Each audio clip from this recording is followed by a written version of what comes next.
Ngayong Miyerkules de Ceniza ang simula ng Kwaresma. Tatanggap tayo ng abo sa noo bilang paalala na tayo ay alikabok at sa alikabok din magpapalit. Sa mabuting balita, may babala ang Panginoon. Huwag magpakitang tao.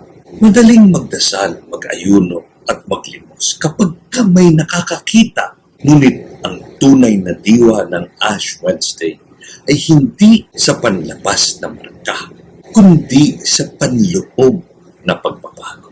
Narito ang tatlong hamon ng Kwaresma: paglilimos, tumulong ng walang inay, pagdarasal, kausapin ng Diyos sa lihim na silid ng iyong puso, at pag-aayuno.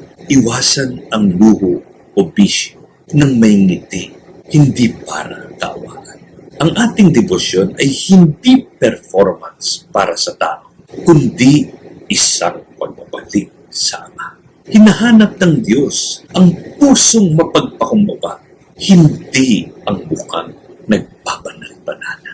Tandaan, ang abong nasa iyong noo ay lilipas din mamaya, ngunit ang pagmamahal na itinanim mo sa iyong puso ay mananatili hanggang sa kabila.